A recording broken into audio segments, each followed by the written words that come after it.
Oh, hello, you caught me mid, I wouldn't say burp, but there was something of a gastro nature going on at the beginning. And it's a shame because it's not what Katherine Ryan would want in her introduction, because that's who I'm talking to today. And I am excited. I always say I'm excited. And I've said before, sometimes I'm a little more excited than others. Very excited here because I'm a big admirer. I'm an admirer as much as I am a fan of Katherine. I just got a lot of respect for her. I think she's just so on it, isn't she? And we've not really spent much time together, she and I. I've seen her occasionally, but not as much as you might have thought. You might have thought, well, I bet Rob Brydon spent a bit of time with Katherine Ryan. I bet they've had a few chats. No, we haven't. Fleeting encounters. She's waiting for us now. Let's allow her in. Ladies and gentlemen, Katherine Ryan. Forget, you can hear the full-length, longer version wherever you get your podcasts. Hello. Hey, Katherine Ryan. There you go. Hi.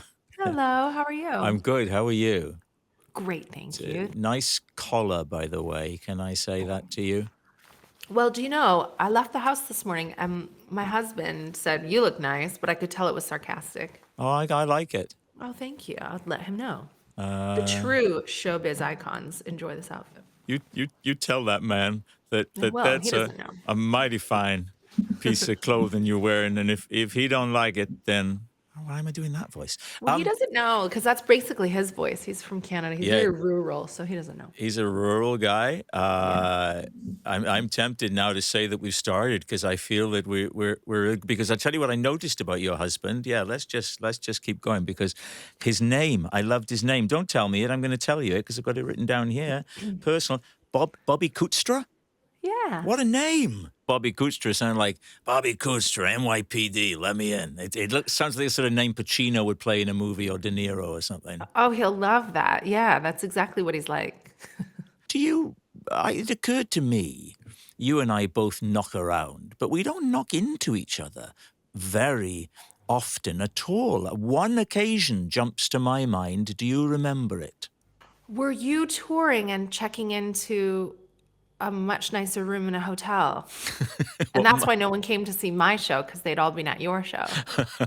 We crossed paths one morning in the car park just outside the Hotel du Vin in Newcastle, and it was the classic example of the touring life. Either you were arriving or I was, or we were both leaving maybe, and we said hi and we both got into our cars and off we went. Tongues in Newcastle were wagging.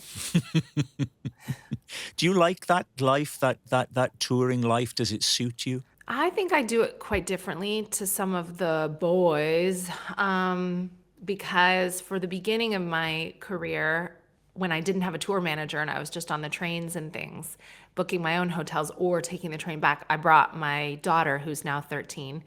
And for my last UK tour, we started that when our son was 3 months old.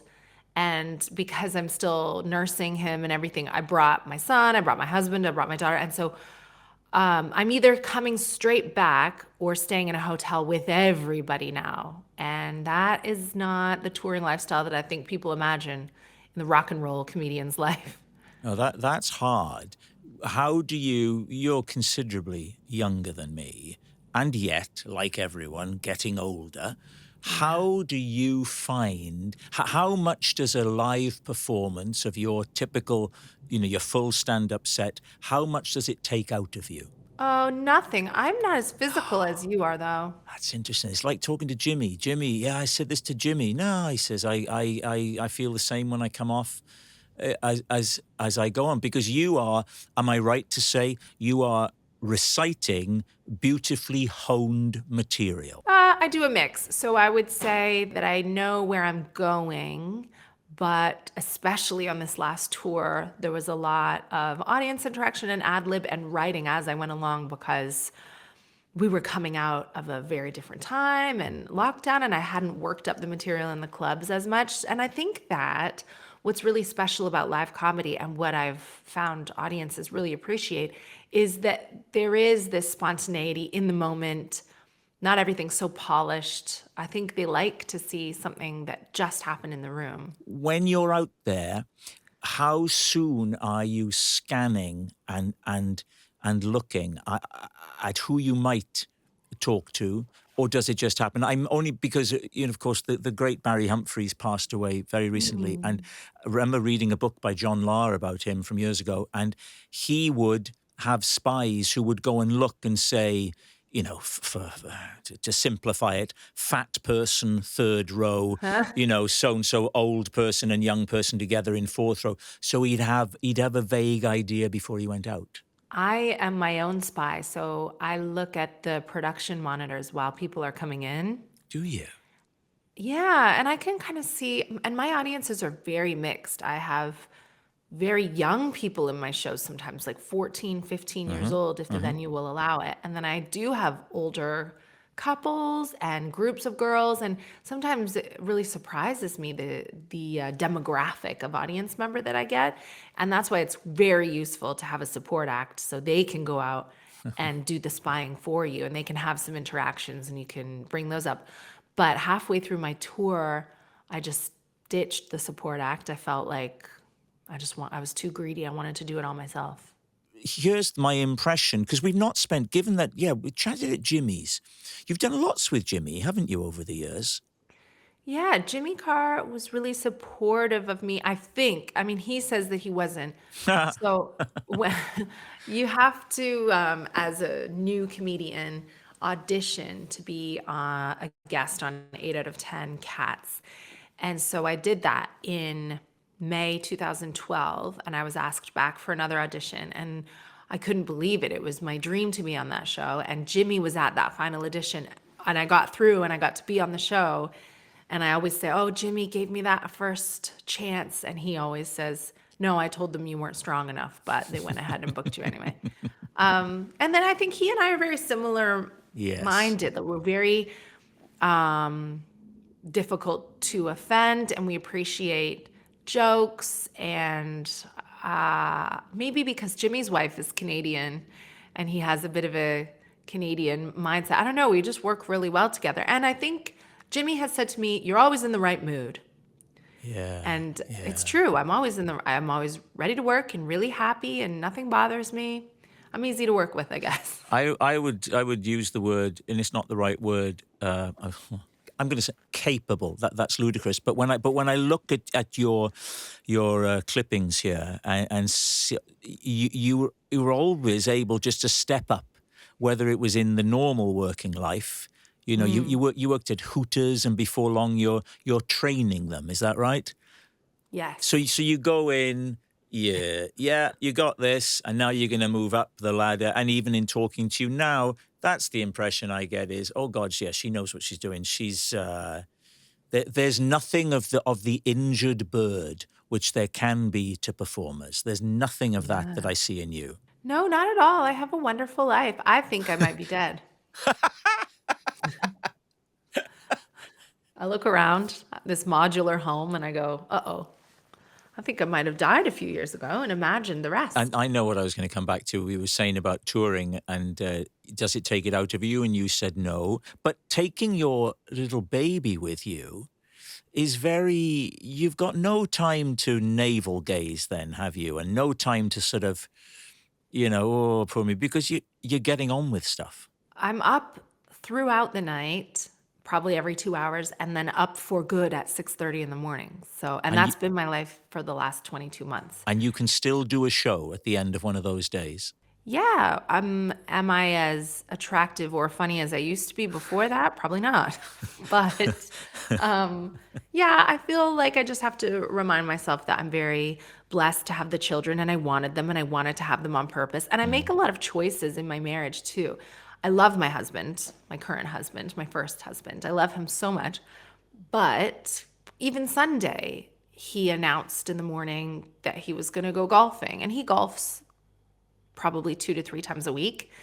And sometimes I feel that it's taking a bit of the mick that men seem to prioritize their leisure activities to the extent that he has a 5-hour hobby, because I don't even sleep for 5 hours at night. And sometimes that makes me angry, But then I have to remember that, well, I don't have 18 holes. And I also remember that, like, you know, I think it's okay that we're all different and we don't have to be equal. It's not a contest, you know? So sometimes I think the mom has this extra, they call it mental load, I guess. But then I just go, oh, well, I could have an argument about this. Or I could just be like, he's doing the thing that he wants to do and I'm doing the thing that I want to do.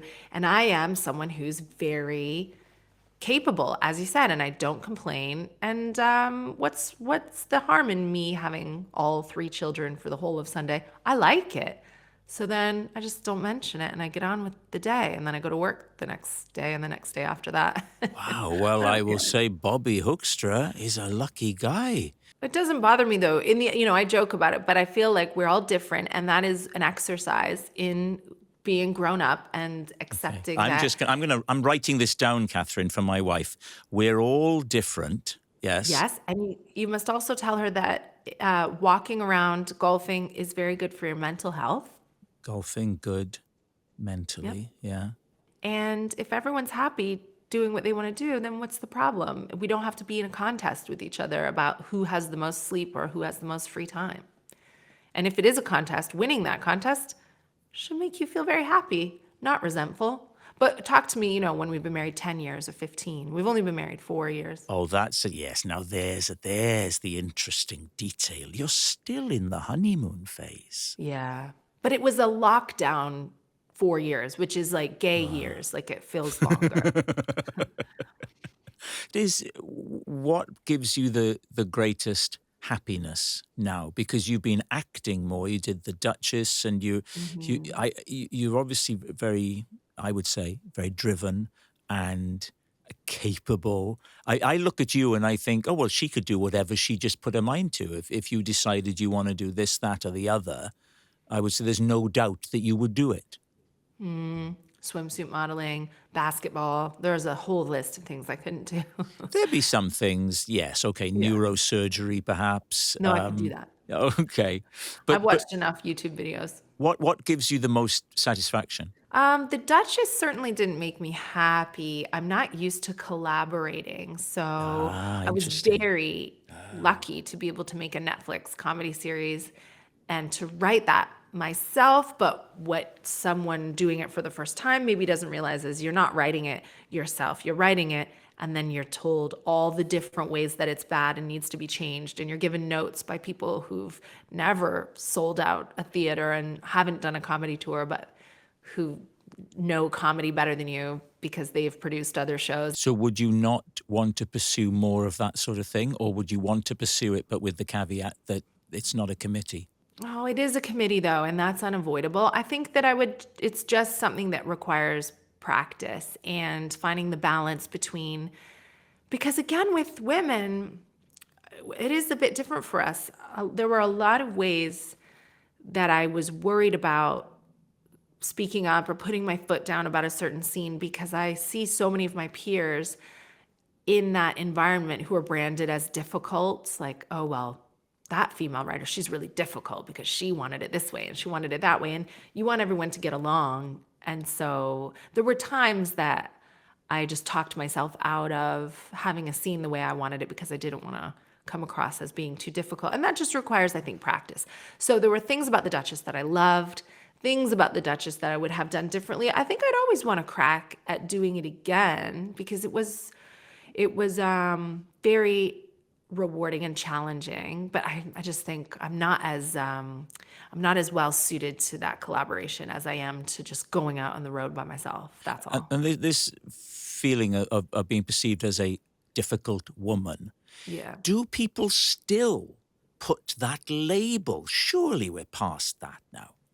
Well, you might not know you're doing it. I think you think unconsciously it's done?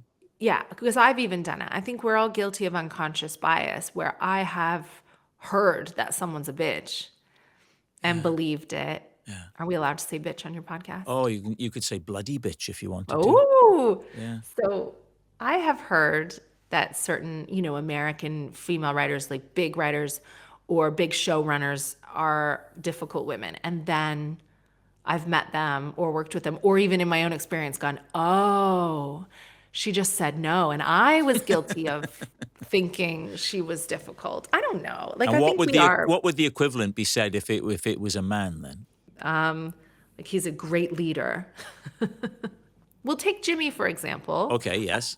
I love working with Jimmy Carr. I've watched Jimmy lead, and I feel relaxed by that. I love being on a set with Jimmy because everything runs smoothly. Jimmy is like an action man. He has a lot of answers and a lot of solutions to things. And if someone asks Jimmy, well, how do you want to do this shot? He'll go, let's do it like that. Let's do it like this. Yeah. And he says it very politely, and everyone goes, okay. Yeah. But there were times, I think, that in my own personal experience, and you're right, like, I think we can't always say women are like this and men are like this, because those lines are blurring, and I think we're all becoming more equal all the time. But there were times that I definitely felt slightly undermined, or like if I said no once, I would just be asked again. Or even again, it might be my fault. I would say no, and I wouldn't just leave it. I would go, and I would catch myself and try to apologize for the no that I said. I don't know. Yeah. I just think. But I think I could say that about myself. I think I could say. Have you? Well, it's women and the Welsh, all very. Or women in the short.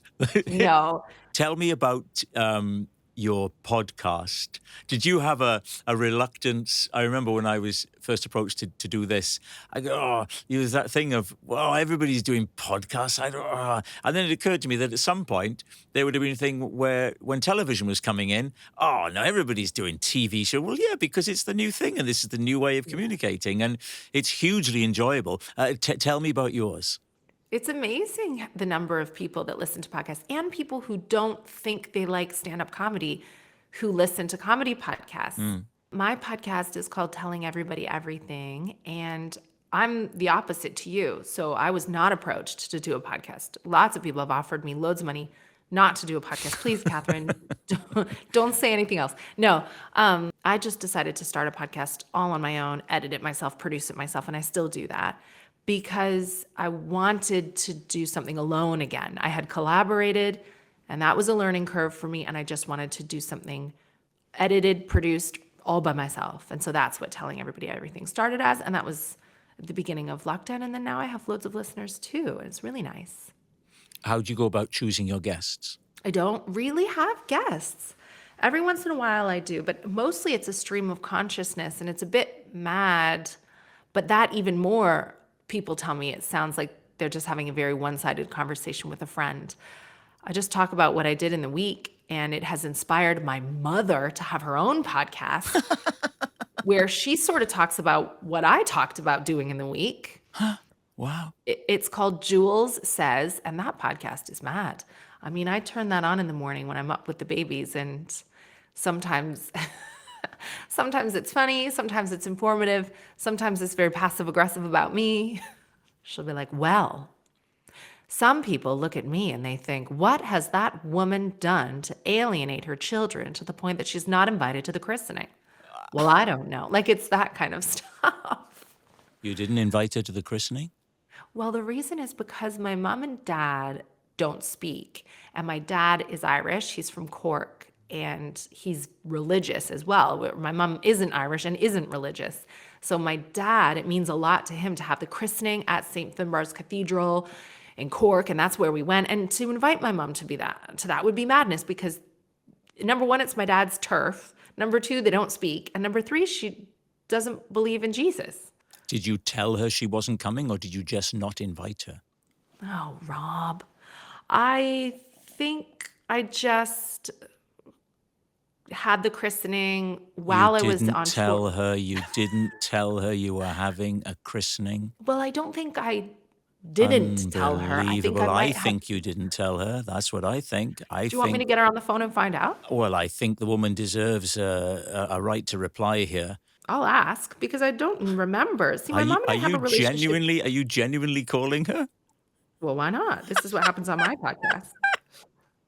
We'll find out if she's up. Don't know what time it is in Canada. Yeah, let's take a chance. Let's wake her up.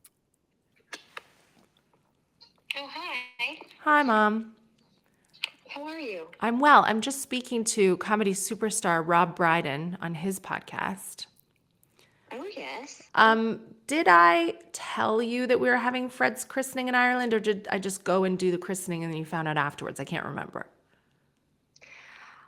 I think one of the girls told me. You didn't tell me in advance. I think one of the girls told me. I just assumed you were all going to Ireland for Daddy's 70th birthday party. But I was on tour in Ireland as well. That's true. Oh, I knew that. Yeah, yeah. So Can, then can, one can of the I girls ask a said question? something about, Can, no, can, it wasn't one of the girls. It was Miriam. Oh, Because she said, "Oh, are you here for the christening?" And I said, "Christening? What christening?" And she kind of looked at me. Rob, Miriam, that my mom mentions, that is my son Fred's executive assistant / nanny. Hang on, Rob has a question for you, Mom. you must feel very let down and hurt. I know you don't speak to your ex-husband. Could you, if you had been invited, do you think you could have been there and enjoyed it and behaved in a civil way? Well, first of all, I would speak to my ex-husband. He doesn't speak to me. Okay. That's true. And I do always behave in a civil way. However, could I have enjoyed it were I there? I don't generally enjoy being with people who clearly don't want me around.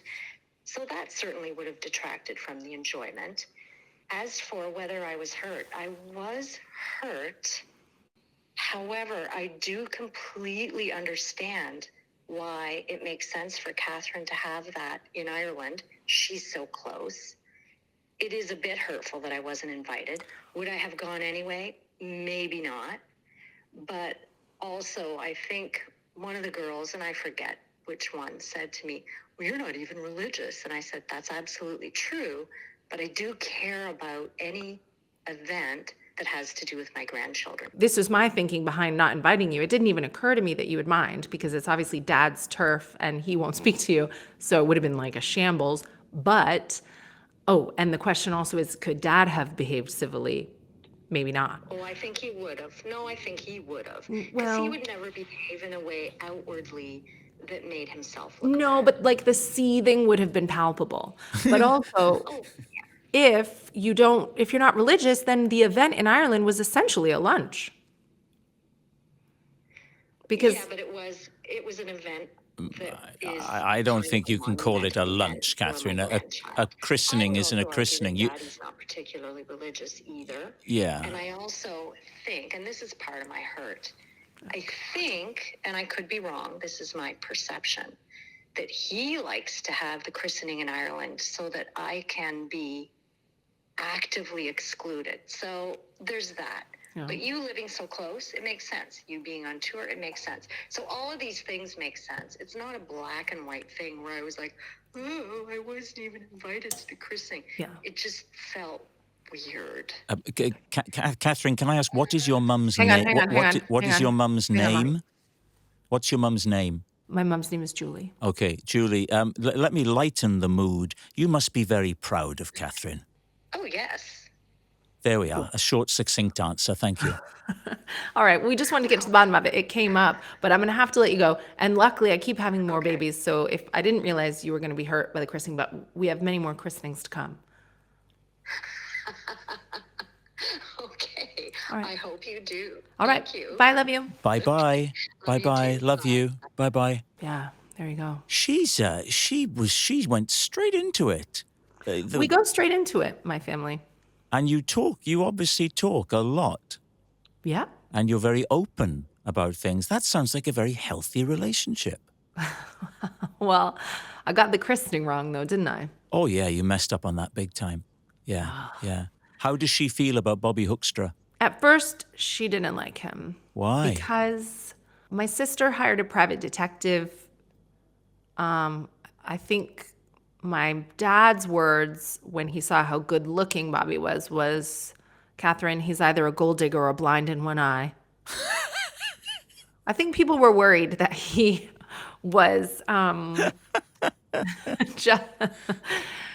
think we got married very quickly, but then they loved him straight away once we got the wedding out of the way, that my mom also wasn't invited to. Why wasn't she invited to the wedding? Oh, no one was. We just eloped. Oh, okay. So that's not the same. She wasn't excluded from that. Nobody was No. included. Yeah. Where did you get married? We got married in Denmark, and then I came back to London that night and did a gig. Did you seriously? Yeah, So was it in my wedding dress. was it just on a whim? Well, it wasn't a whim. It's just that I'm so busy. You know what it's like, that we only had one spare Friday. And I mean, it wasn't even spare because I was gigging that night, but we only had a short time to get married. And we had to do so before Bobby's tourist visa ran out. But I mean, I moved into this. I've never been married before, I've never been engaged. I just felt very calm. Like, I think that you should always be with someone who brings you peace. And Bobby, I was always very peaceful, not, we were passionate in the beginning, sure, but there are lots of different ways a relationship can trick you and think it's the right one. But I think people should aim for peace. Yeah, contentment and calm and Yeah. harmony. Yeah, okay. Well, I think that's as good a point as any to bring our discussion to, I'm going to use the word, an end. I've really loved talking to you, Katherine. I wish it could have been face to face, but it wasn't to be. Next time, perhaps. Yes, and thank you for being so charming with my mother.